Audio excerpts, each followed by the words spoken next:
1 Timóteo, capítulo 4, versículos 6 ao 10.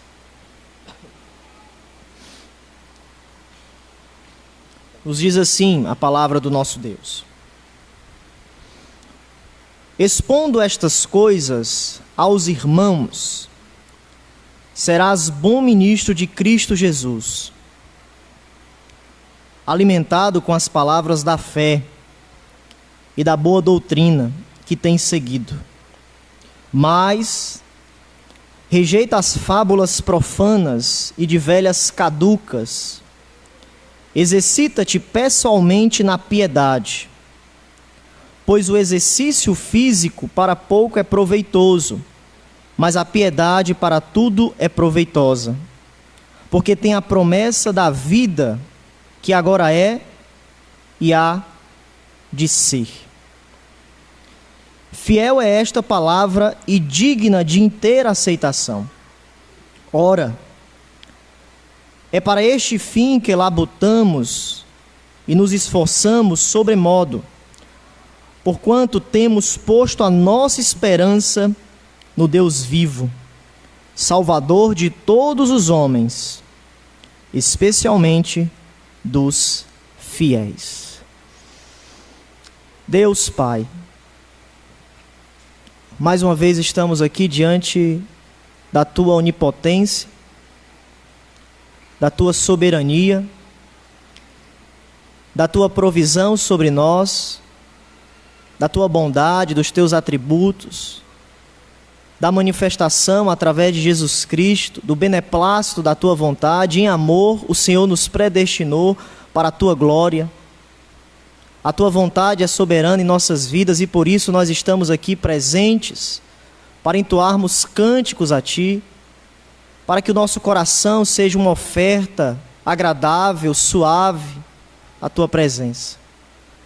Que a Tua ira seja apaziguada neste momento pelo sacrifício de Cristo e que as nossas mentes, os nossos corações estejam quebrantados para ouvir a meditação, a exposição fiel das Escrituras, diante do sopro do Espírito, o sopro onde muitas vezes nós não sabemos de onde vem, mas nós sentimos essa experiência salvífica em nosso coração, porque ela é real, ela é interna, ela é manifestada através dos frutos do Espírito, internalizados em nosso coração pela palavra e pelo clamor do Espírito que intercede em nosso coração, onde nós abraçamos o Evangelho e corremos para a cruz de Cristo.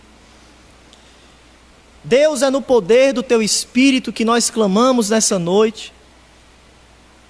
É diante da Tua bondade, da manifestação da Tua misericórdia que nós Te suplicamos, ó Deus, para que o Senhor nos prepare nesse momento, para que não seja um momento simplesmente de passatempo, mas que seja um momento celestial, um momento que de fato nós possamos aprender, praticar as Escrituras, porque esse é nosso intuito, edificarmos as nossas vidas através da palavra do Senhor, edificarmos as nossas mentes, se dobrarmos diante da Tua vontade soberana. Senhor nosso Deus, nós não temos outra pessoa a recorrer a não ser a Ti. Nós Te pedimos e Te suplicamos, ser favorável a nós, ó Deus.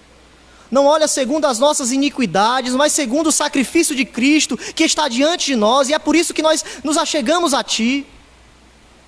Ó Deus, nós Te suplicamos, nós Te pedimos que o Senhor opere em nossas vidas, que o Senhor seja conosco nessa noite. Emanuel, que o Senhor faça milagres, que o Senhor cure corações, que o Senhor traga a reconciliação de muitas vidas. Ó Deus, nós Te pedimos a Ti porque nós cremos que o Senhor há de fazer todas as coisas. É isso que nós Te pedimos, ó Deus, no nome santo de Jesus. Amém.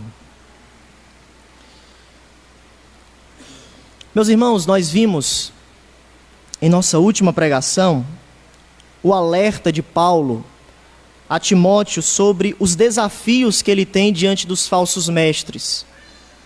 Nós temos tanto desafios externos, como também desafios internos que rodeiam a igreja de Jesus, e estava acontecendo aqui diante de Timóteo, desafios internos rodeando a igreja de Éfeso. Nós vimos isso principalmente no capítulo 4, os versículos 1 ao 5. Paulo exortando Timóteo, instruindo a Timóteo, esse jovem pastor, os perigos dos últimos dias, a apostasia, pessoas com línguas mentirosas, inspiradas por Satanás. E a partir dos versículos 6 ao 16, Paulo começa a exortar Timóteo a falar certas verdades à congregação, já que ele entendeu os perigos internos que precisam ser colocados em pauta. Agora ele precisa colocar isso diante da congregação ou diante da igreja, porque o líder, ou aquele que está diante das pessoas ou da congregação, ele muitas vezes tem algo pessoal com Deus, mas isso precisa ser externalizado diante do culto público, porque Timóteo, ele está trabalhando muitas instruções referentes à igreja, instruções ao culto público, à ordem, à liderança, o diaconato e também os últimos dias. É por isso que ele inicia logo no versículo 6, essa expressão que é muito significativa, tem uma espécie de congregação, de uma congregação reunida. Ele nos diz: expondo estas coisas aos irmãos. Então Timóteo precisa expor certas coisas, certas verdades àquela congregação. E como Timóteo deve falar certas verdades? Paulo vai nos dizer, vai focar, ou o seu enfoque vai ser o ensino, mas também o estilo de vida. São duas coisas que estão entrelaçadas, não podem ser desassociadas. A doutrina nos leva à vida, ou a doutrina nos leva a um estilo de vida diferente dos falsos mestres. E como nós podemos viver esse ensino ou esse estilo de vida? Como nós podemos perseverar no Evangelho diante das ameaças? Paulo, ele vai nos ensinar, ou vai ensinar a Timóteo, diante dessas coisas aos irmãos, que nós devemos ter uma vida moldada pelo Evangelho. É esse o enfoque de Paulo nos versículos 6 ao 10, moldados pelo Evangelho. Ou poderíamos também colocar o bom ministro de Cristo, ou o bom servo do Senhor. O que o bom ministro de Cristo, o que o bom servo, a boa serva de Jesus, precisa ter diante dessas coisas que Timóteo irá relatar. E Paulo nos ensina sobre essa moldura do Evangelho, sermos moldados pelo Evangelho, três coisas de maneira simples e direta. Somos moldados pelo Evangelho quando, em primeiro lugar, temos um bom ensino, versículo 6. Em segundo lugar, quando temos um treinamento piedoso, versículos 7 ao 9. E por fim, quando exercemos a tarefa global. Três coisas que Paulo vai nos ensinar sobre sermos moldados pelo Evangelho de Jesus. Portanto, em primeiro lugar, foquemos essa primeira qualificação do bom ministro de Cristo, que é moldado pelo Evangelho de Jesus. O versículo 6 nos diz: expondo estas coisas aos irmãos, serás bom ministro de Cristo Jesus, alimentado com palavras de fé e da boa doutrina que tens seguido. Então perceba que Paulo começa com um bom ensinamento. A palavra irmãos é um lembrete de que a igreja é a família de Deus. Nós já vimos isso em nossas exposições, capítulo 3, o versículo 15, quando ele nos fala que nós devemos proceder bem na casa de Deus. A casa é a família de Deus. Nós temos relacionamentos salvíficos uns com os outros. Nós fazemos parte da família de Deus. É uma das metáforas, analogias para a igreja de Cristo. Nós somos família do Senhor. E é por isso que nós temos esse privilégio de chamarmos uns aos outros de irmãos. Nós somos irmãos através do sangue de Jesus, que nos uniu, nos reconciliou consigo mesmo e nos levou até o Pai de uma forma santa, de uma forma celestial. A palavra expondo estas coisas, como nós vimos agora há pouco, se refere basicamente a todo o livro de 1 Timóteo. Então, todas essas ordenanças de Paulo, Timóteo precisa expor, trazer de maneira pública para os irmãos. Eles precisam entender tudo aquilo que Paulo tinha dito para Timóteo, ou seja, todo o desígnio de Deus, como eles devem proceder na casa de Deus. Mas também, expondo estas coisas, traz aqui de maneira mais específica os versículos anteriores que nós vimos em nossas pregações passadas. Capítulo 4, os versículos 1 ao 5.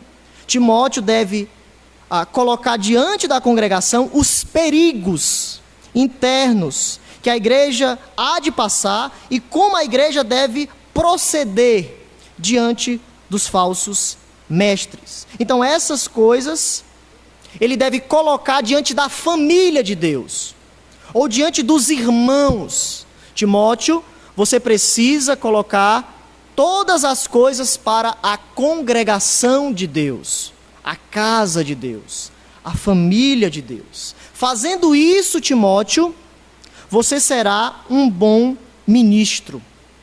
Um ministro é como um comerciante que expõe as suas mercadorias no mercado.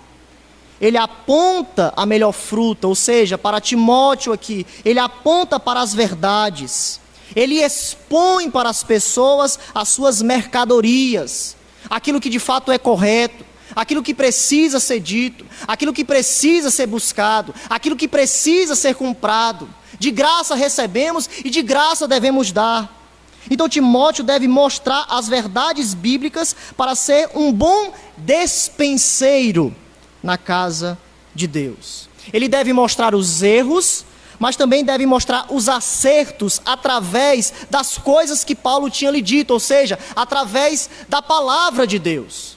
É por isso que Paulo afirma para Timóteo, o Espírito afirma.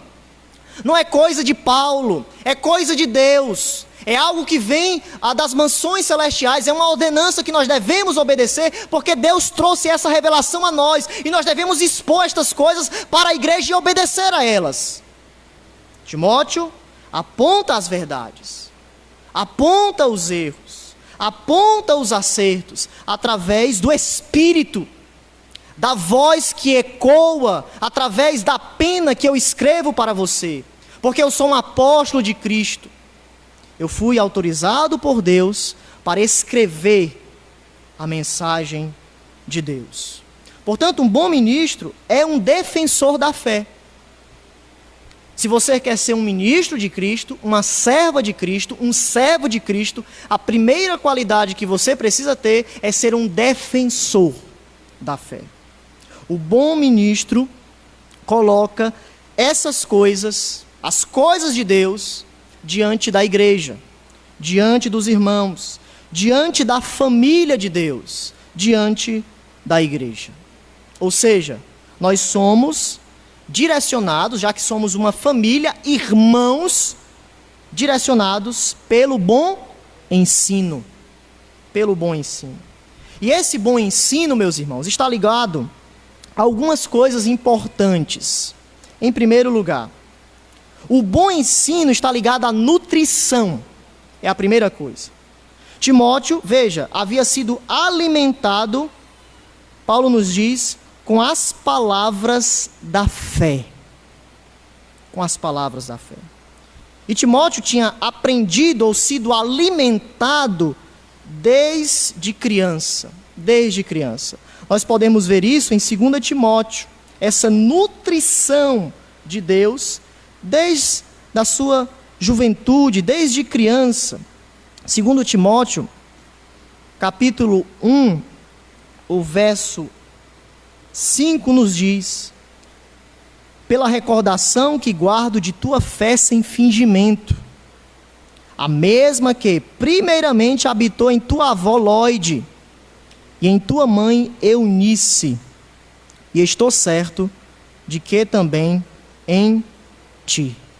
Então veja que Timóteo não era alimentado simplesmente com as coisas físicas.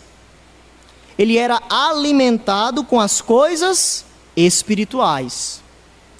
O alimento de Timóteo tinha 2 focos: as coisas dessa terra, o alimento, a comida, mas também a direção celeste, ou seja, o alimento espiritual.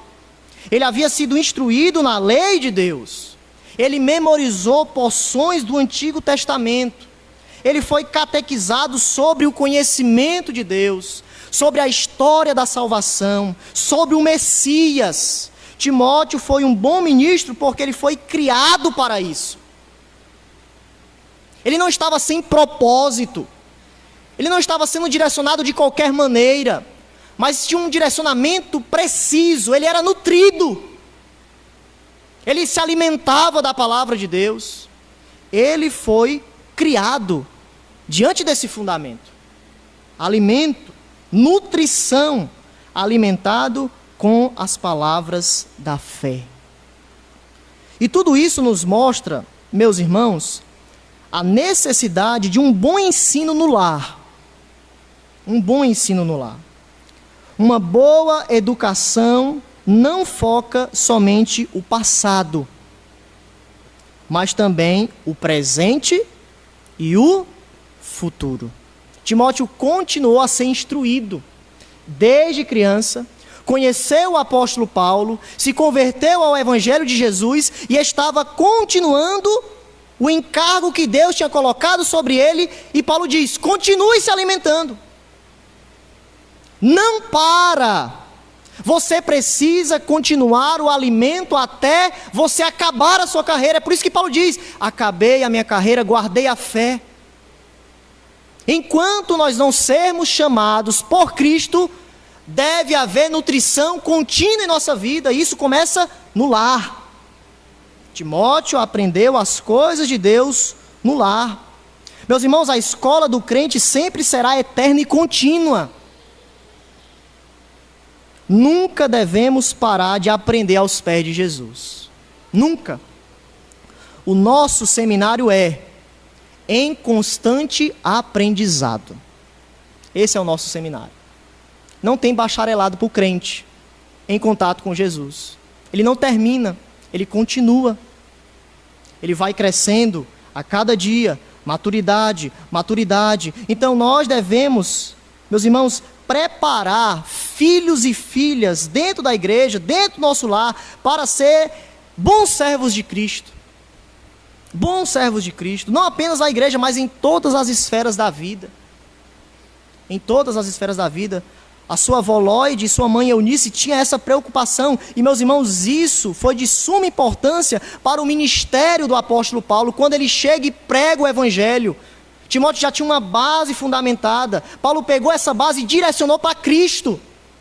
Sabe, Timóteo, aquelas escrituras que você decorou, que você guardou, ela se refere ao Messias. E Timóteo se converteu ao evangelho por causa dessa boa base que ele já possuía. Isso implica, nessa nutrição, em segundo lugar, que nós precisamos de treinamento teológico. Treinamento teológico. Paulo qualifica isso tudo de maneira solene: as palavras da fé. As palavras da fé.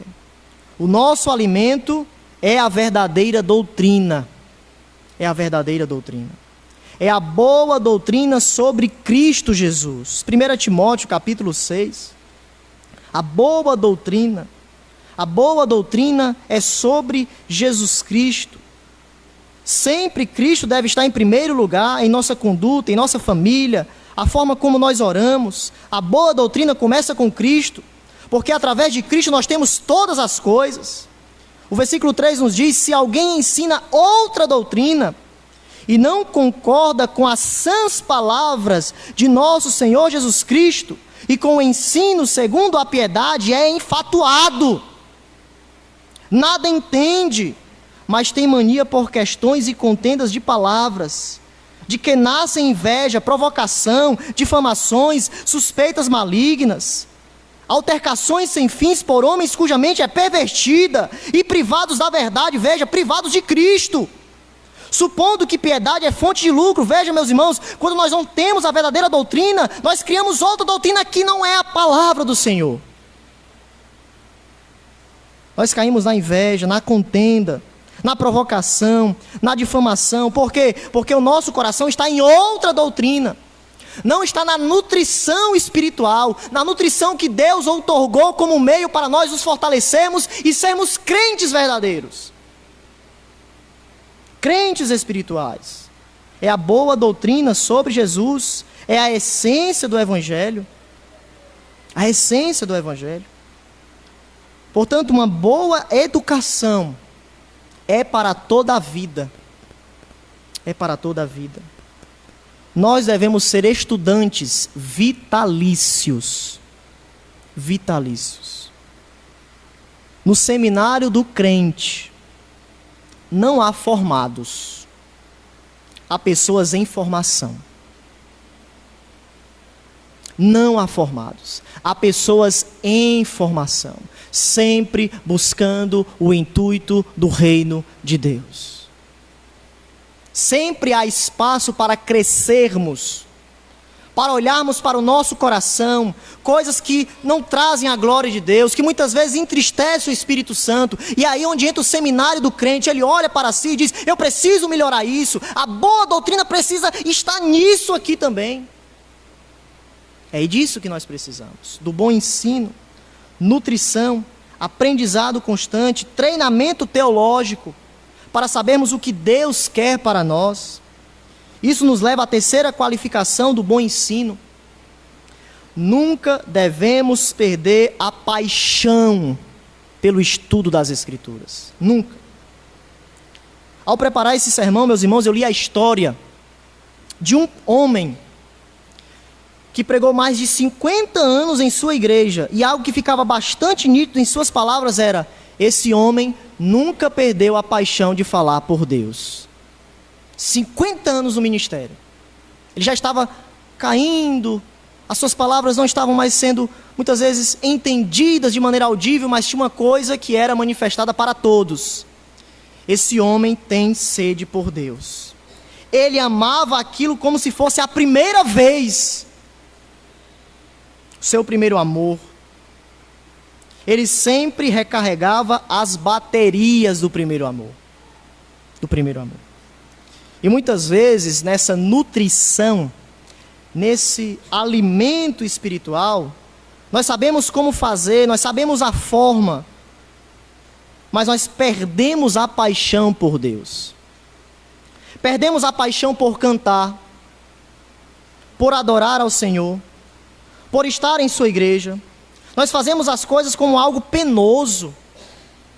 Muitas vezes nós estamos aqui no culto simplesmente por obrigação. É como se fosse um fardo em nossas vidas.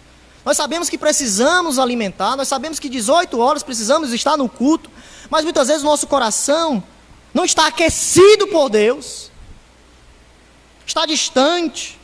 Meus irmãos, o nosso amor, a nossa paixão também deve ser vitalícia.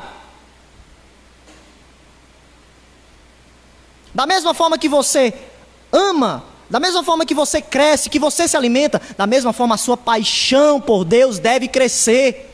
O seu fervor por Deus, o amor, a alegria, levantarmos as nossas cabeças e percebermos que nós estamos adorando o Deus Criador. O Deus que criou os céus e a terra, o Deus que nos salvou, o Deus que nos regenerou. Meus irmãos, deve haver alegria em nosso coração. Nós não estamos adorando qualquer pessoa. Nós não estamos adorando um governador corrupto. Nós estamos adorando o Criador dos céus e da terra. Então nosso coração deve se dobrar, nós devemos estar apaixonados por Deus. Nós devemos adorar de maneira diferente de todo mundo. Enquanto o mundo está pulando caído, nós estamos pulando de alegria porque nós temos a verdadeira salvação. É paixão por Deus, é alegria celeste. Nós precisamos disso. Não tem paixão melhor do que nós amarmos a Deus. E Deus colocou isso em nosso coração. Quando nós aceitamos a Cristo, o bom ministro, ou aquele que é moldado pelo Evangelho, é aquele que continuamente é alimentado com a verdadeira doutrina, de maneira apaixonante. Apaixonante. Apaixonante. Apaixonante. E aqui está a doença, acredito, da igreja nos dias odiernos. Nós estamos vazios. Nós estamos vazios. A igreja tem se alimentado de outras coisas e se esquecido do alimento ou da provisão de Deus. Não há impacto, porque não há doutrina. Não há impacto, porque não há verdadeira doutrina em nosso coração. Em nosso coração. O nosso coração precisa ser aquecido por Deus. Aquecidos pelo Senhor.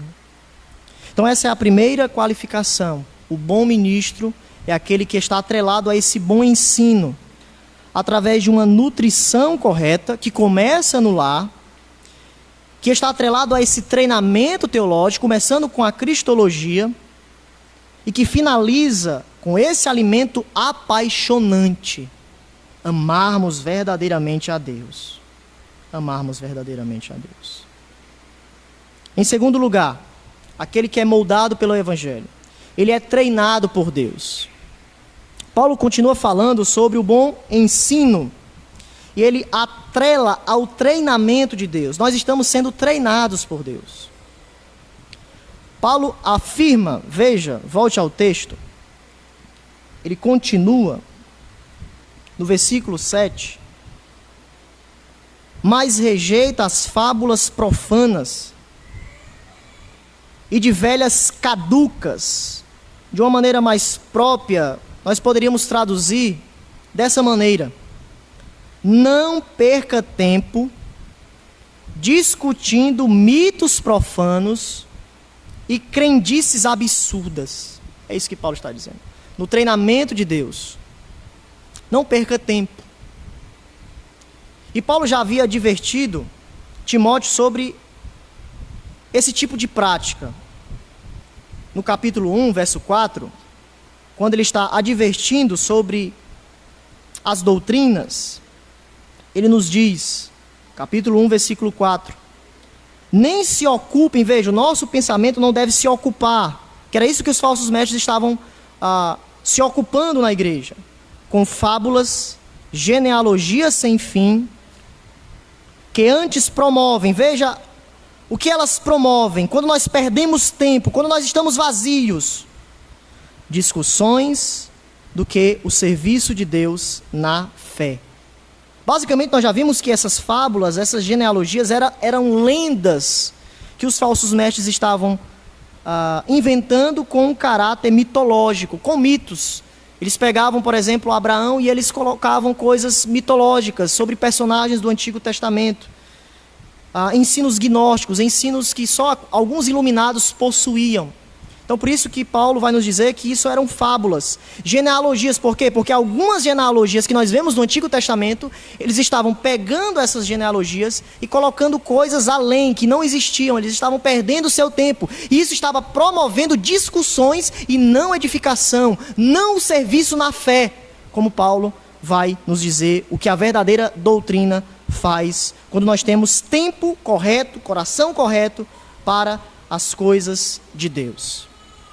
Então, muitos ministros ou crentes não devem, meus irmãos, em oportunidades que Deus tem nos concedido, se perder em controvérsias políticas, que muitas vezes não traz a edificação, discussões esportivas, discussões educacionais, dependendo do propósito, do contexto que eu estou falando aqui, ou até mesmo em assuntos religiosos, com aqueles que muitas vezes não entendem, não querem discutir, não querem uma discussão saudável. Então, Paulo está dizendo que em vez de perder tempo com especulações ociosas, os cristãos devem exercitar-se na piedade. Esse é o foco de Paulo no treinamento de Deus. É preciso o bom ensino, mas também é preciso o treinamento de Deus, para sermos ministros modelados pelo Evangelho. E aonde se concentra o treinamento de Deus? Paulo nos diz, ele continua: exercita-se pessoalmente, veja que é algo pessoal, na piedade. Na piedade. De todas as coisas que Paulo queria dizer a Timóteo, esta deve ter sido a mais importante. A palavra piedade ocorre 15 vezes no Novo Testamento, e 9 delas estão nessa epístola. Veja que é uma palavra proeminente nas epístolas de Paulo para Timóteo, nessa conduta com o povo de Deus, nessa conduta com os falsos mestres, nesse treinamento de Deus. A piedade deve ser exercida, a piedade deve ser entoada, cantada, vivida. Eu acredito que se alguém perguntasse a Timóteo sobre o que concentrava a carta de Paulo a ele poderia muito bem ter dito: bem, suponho que era principalmente sobre a família, como nós devemos nos comportar na casa de Deus. Mas o que me impressionou foi a minha necessidade pessoal de piedade. De piedade. Paulo sempre foca a doutrina atrelada à vida, piedade, viva em piedade. Piedade, piedade, vocês precisam buscar a piedade. Então, apesar de toda a preocupação com a doutrina nesse bom ensino, essa carta tem uma profunda preocupação com a vida do servo de Deus. Nós devemos nos preocupar com a nossa vida. Como nós vivemos diante de Deus. Eu gostaria de colocar a palavra piedade aqui como sinônimo de reverência. Denota o respeito que o crente deve a Deus. Eu diria que a piedade, preste bem atenção aqui, olhem para mim. Eu diria que a piedade é uma mistura de temor e amor por Deus. Temor e amor por Deus. Calvino dizia que a piedade é o princípio, o meio e o fim da vida cristã. Princípio, o meio, o fim da vida cristã. A pessoa piedosa, ela coloca Deus no centro de toda a sua atividade, de todo o seu esforço. De todo o seu esforço. Ou seja, Deus está no nosso sono. Deus está no nosso despertar. Deus está no comer. Deus está no beber, no ir, no vir. Todas as coisas estão atreladas à reverência a Deus. A pessoa piedosa anda com Deus em casa, no trabalho, na igreja, na escola, no lazer. Em todas as áreas. A pessoa piedosa inclui pensamentos piedosos, a sua linguagem é piedosa, o seu pensamento é piedoso, o comportamento dele reflete a ação de Deus. Meus irmãos, é a atitude de Davi, quando ele expressa em Salmos capítulo 16, veja, Davi tendo essa percepção da piedade, da reverência. Salmo 16. Salmo 16, verso 8. O Salmo 16 é um cântico de confiança. Davi declara a sua confiança perpétua em nosso Deus. E veja o que ele diz no verso 8. O Senhor, tenho sempre a minha presença. Sempre. Estando ele à minha direita, não serei abalado. Veja o que é que Davi está nos dizendo. Para onde eu vou, eu coloco Deus. Deus está à minha direita. Deus é exaltado. Deus é glorificado. Tudo que eu faço, Deus está diante de mim. Então nós devemos colocar isso diante de nós. A piedade é uma vida centrada em Deus. O centro de sua vida, do seu trabalho, das suas motivações, do seu casamento, da educação de filhos, de tudo que você for fazer, não esqueça, é Deus. Deus é o centro de tudo. Deus deve ser o centro de todas as coisas. Acima de tudo, Deus quer que o seu povo, os seus ministros, os seus servos sejam piedosos. Não apenas conheça, mas viva. Não apenas tenha uma boa doutrina, mas tenha um estilo de vida adequado. É por isso que Paulo não deu a Timóteo 7 passos para aumentar a frequência na igreja. Dicas úteis como se tornar um bom administrador melhor e etc. Em vez disso, deu-lhe a instrução mais prática de todas: seja piedoso. Simples assim. Você quer ser um bom ministro? Viva Deus. Tenha reverência por Deus. Um crente é uma pessoa piedosa, ou seja, instruída e que vive as verdades de Deus.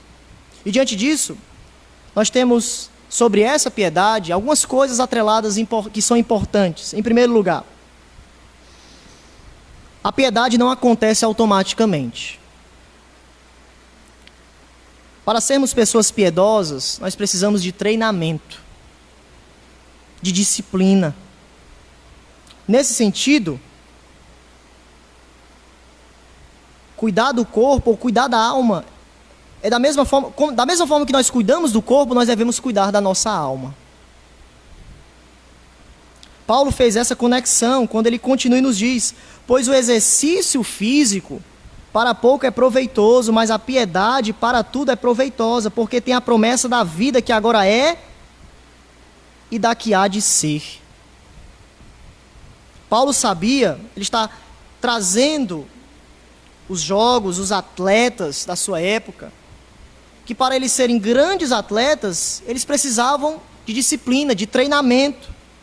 Eles não precisavam apenas nascer, mas eles precisavam treinar para aquilo, mesmo que eles tivessem a habilidade para certas coisas. Essa habilidade precisa ser aperfeiçoada, porque senão você fica atrofiado, você fica parado, você não consegue. Você precisa exercitar, levantar as mãos, levantar os pés, e da mesma forma é espiritualmente. Da mesma forma que nós vamos para a academia e temos um treinador, na área espiritual é da mesma forma. Nós temos um técnico, é Jesus, nós temos um personal trainer, e ao Espírito Santo ele diz: vocês precisam orar. Vocês precisam buscar totalmente para melhorarem as suas vidas espirituais. Não é algo automático, mas é algo que precisa ser exercido. Ele diz: exercita-te, não fica parado, pratica as qualificações espirituais, se mexa, Timóteo, exorte a igreja.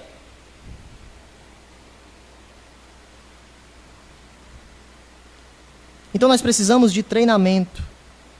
Nós devemos exercitar a nossa alma, devemos fazer nossos exercícios espirituais. Não esqueça, você deve entrar no treino da piedade.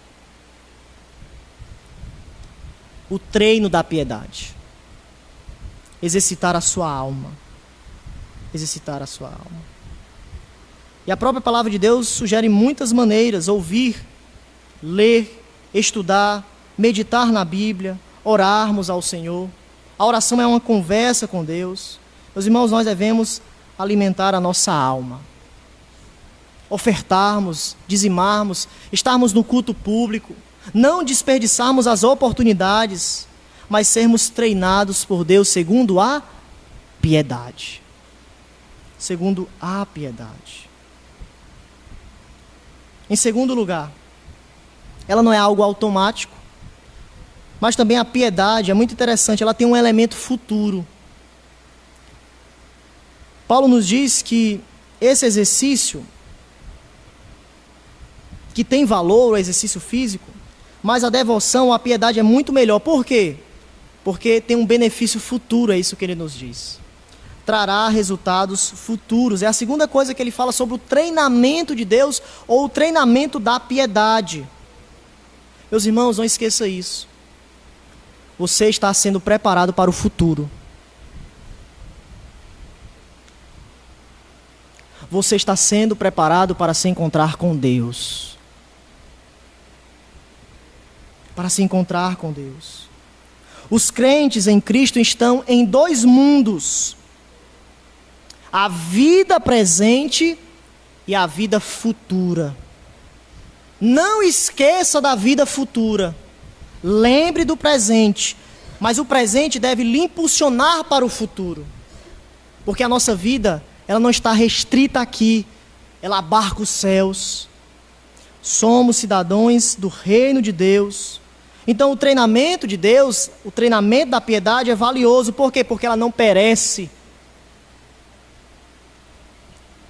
Enquanto muitos exercícios físicos são feitos, chegará um dia que irá perecer. Chegará o dia que o pastor Adler, se Deus não o chamar, ficará velho. Não conseguirá andar segundo a providência divina. Não sei se eu irei conseguir falar como eu estou falando agora, como uma pessoa jovem, fervorosa. Chegará o dia que a minha vida física irá murchar, mas o meu espírito, a minha piedade para Deus precisa crescer, porque eu preciso buscar as coisas celestiais. Paulo nos diz, enquanto essa casa está caindo, o nosso espírito está se fortalecendo. Nós estamos perecendo, mas ao mesmo tempo estamos crescendo para Deus. É assim a vida do crente.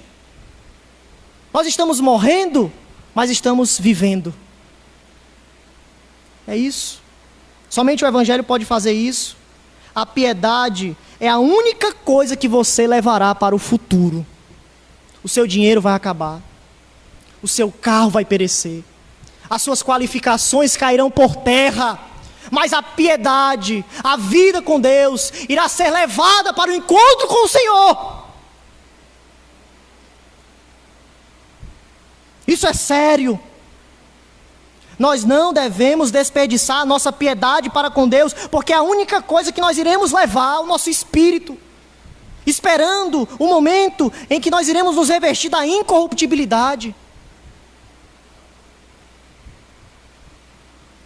1 Coríntios, veja.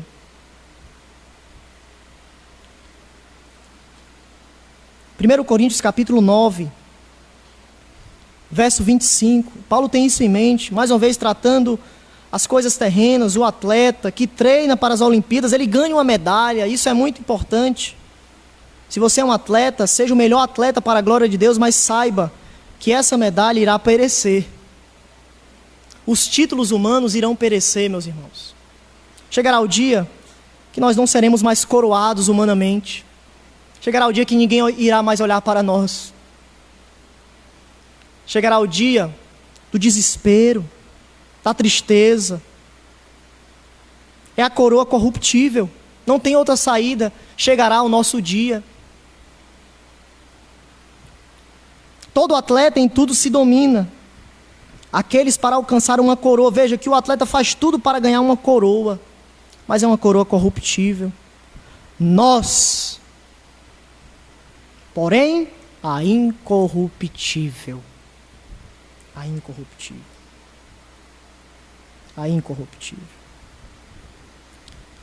Estamos sendo treinados para sermos piedosos, para ganharmos a coroa da vida. A coroa incorruptível. Incorruptível.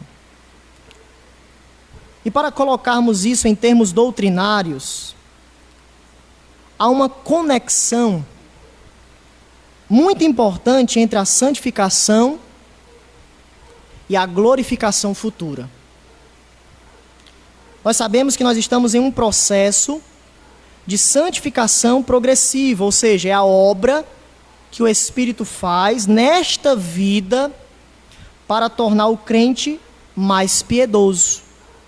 Então sempre nós precisamos nos santificarmos a cada dia. Mas a glorificação é a obra que o Espírito Santo fará na próxima vida que nós teremos. Nós seremos crentes gloriosos. Gloriosos. Essas duas obras do Espírito devem estar em nosso coração. Por que nós nos santificamos? Para estarmos aos pés de Jesus.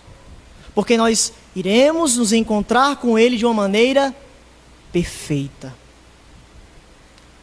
Eu digo que isso é o combustível da santificação. Nós não nos santificamos simplesmente para ser diferente de outras pessoas, não é isso. Não é uma ética por si mesma, mas é uma santificação progressiva, buscando nos encontrarmos com Deus. Quando nós temos o pensamento que eu saio do pecado, porque Deus assim o ama, tudo muda. Não é simplesmente uma vida ética, mas é uma ética piedosa, buscando, almejando essa glorificação. Quando nós iremos receber essa coroa incorruptível. Então essas duas obras do Espírito, santificação e glorificação, não podem ser separadas. O próprio texto de Romanos, capítulo 8, verso 30, nos diz que Ele nos chamou, Ele nos predestinou e Ele nos glorificou. Nós já estamos glorificados com Cristo. Chegará o dia que essa glorificação que já é presente, que já foi inaugurada pelo sacrifício de Cristo, irá ser concretizada. Então, já que nós somos glorificados, nesse sentido, o que é que nós devemos fazer? Devemos viver a vida de Deus. É o combustível. É por isso que Paulo nos diz: a piedade para tudo é proveitosa. Para tudo é proveitosa. A nossa devoção é muito melhor. Por quê? Porque promete benefícios não apenas para esta vida. Não esqueça. Nós já temos muitas bênçãos espirituais em Cristo agora. Nós já desfrutamos da nossa salvação. Mas não se contente com isso. Busque também a vida futura. Almeje, Maranata, ora vem, Senhor Jesus. Que chegue um momento em que eu não peque mais, em que eu não entristeça mais o Teu Santo Espírito, meu Deus. Abba, Pai, eu clamo a Ti, Maranata, vem, Senhor Jesus, faça a Tua justiça, venha o Teu reino sobre mim. É disso que nós precisamos. As bênçãos que temos nesta vida, meus irmãos, não se comparam às bênçãos que teremos no amanhã, no futuro. Não olhe somente para o agora. Olhe também para quem você será no futuro. No futuro. Então, a primeira qualificação, o bom ensino. A segunda, o treinamento de Deus, ou seja, o treinamento da piedade. E por fim, a terceira qualificação, uma tarefa global. Paulo finaliza, volte para o texto, 1 Timóteo, capítulo 4, mencionando o compromisso com a tarefa global, que é a evangelização. Ele nos diz, no verso 10, ora, é para esse fim que labutamos e nos esforçamos sobremodo, porquanto temos posto a nossa esperança no Deus vivo, Salvador de todos os homens, especialmente dos fiéis, ou dos que creem. Fiéis aqui significa aqueles que creem verdadeiramente em Jesus. Então o versículo 10 eu acredito que é um resumo do ministro cristão, é um resumo de todo servo, de toda serva. Paulo é honesto com Timóteo ao afirmar que a obra do Evangelho, em primeiro lugar, é um grande combate. A primeira coisa que nós precisamos ter nessa tarefa global do bom ministro que é moldado pelo Evangelho é que nós estamos em uma luta ele nos diz isso. É para esse fim que labutamos e nos esforçamos. O ministério cristão, ou a tarefa dos servos de Deus, vem através de muito esforço, de muita labuta. A vitória vem através do sofrimento. Não tem outra saída. Se você é crente e quer vencer, você vai passar por sofrimento. Você vai passar por sofrimento. A lógica de Deus é sofrimento e glória. Cristo foi assim. E nós que temos uma identificação com Cristo, nós iremos sofrer para entrarmos na glória. Então, em primeiro lugar, labuta, esforço. A evangelização, muitas vezes, é dessa forma. É penosa, é trabalhosa. Mas, em segundo lugar, o nosso esforço está atrelado à nossa esperança a Deus. Ele nos diz, a nossa esperança no Deus vivo. No Deus vivo. Todos os crentes possuem esta esperança. E cabe agora a nós falarmos dessa esperança para outras pessoas. A esperança que é viva. Nós devemos trabalhar e nos esforçarmos de maneira constante para vermos homens, mulheres, crianças em nossa igreja, recebendo a vida eterna, se convertendo ao Evangelho de Jesus. E tendo feito isso, meus irmãos, desse fardo, nós iremos trazer almas para o reino de Deus. Para o reino de Deus.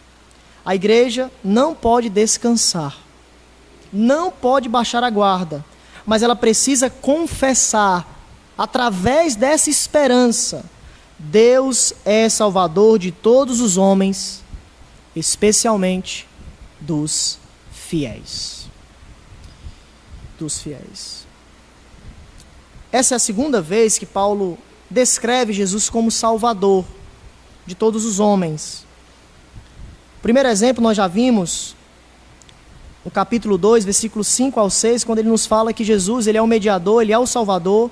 O seu sacrifício, daqueles que creem nesse sacrifício, recebem essa salvação.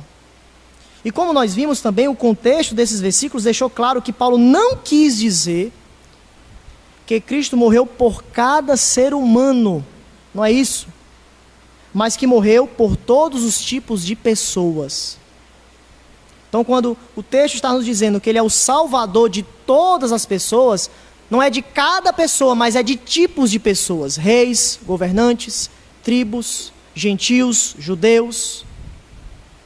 Porque o resgate de Cristo traz de fato algo que é concretizado. Então Paulo jamais vai dizer que Deus é salvador de descrentes e salvador de crentes. Salvador de crentes no sentido de criação e salvador de crentes no sentido salvífico. Acredito que o ponto de Paulo não é isso aqui. Ele não quer trazer essa realidade. Paulo não era universalista. Mas o ponto de Paulo é que a salvação só vem através da fé. Através da fé. E uma coisa importante. A palavra especialmente significa, em outras palavras, isto é, quer dizer. Se nós lemos dessa maneira, muda o quadro do pensamento quando nós lemos de maneira literal. Ele estaria dizendo, a esperança que nós temos no Deus vivo, Salvador de todos os homens, isto é, dos que creem. Em outras palavras, daqueles que estão em Cristo, em Jesus. Então o apóstolo não está dizendo que Deus salva os crentes de uma forma e está salvando os descrentes de outra forma. Não é esse o ponto de Paulo. Mas esse versículo eu acredito que é algo salvífico. Paulo está falando somente da salvação. E aquele que é salvo coloca a fé em Jesus. Ou seja, se você não colocou a sua fé em Cristo, você é descrente e não é salvo. Esse versículo não se aplica a você. Não se aplica a você. Mas se você colocou fielmente o seu coração, aos pés da cruz de Cristo, você agora tem o peso desse versículo. O Deus vivo da esperança habita em seu coração. Você é fiel. Você crê em Deus. Em Deus. Portanto, o chamado geral do Evangelho, ou a tarefa geral dos ministros de Cristo, é colocada diante de todas as pessoas. Nós devemos pregar o Evangelho a todas as pessoas, porque nem todas as pessoas entendem, crê nessa verdade, que só existe uma única esperança, que só existe um único Salvador, e nós precisamos crer nesse Evangelho, crer nessa verdade. É por isso que Jesus falou, em Mateus capítulo 11, verso 28, vinde a mim, os que estáis cansados e sobrecarregados, e eu vos aliviarei. Nós não sabemos quem são os eleitos. Deus decretou o fim e os meios. E o meio que Ele decretou para que as pessoas, os eleitos, cheguem até Ele, é através da pregação do Evangelho. Do anúncio. O anúncio quando diz, venha a Jesus.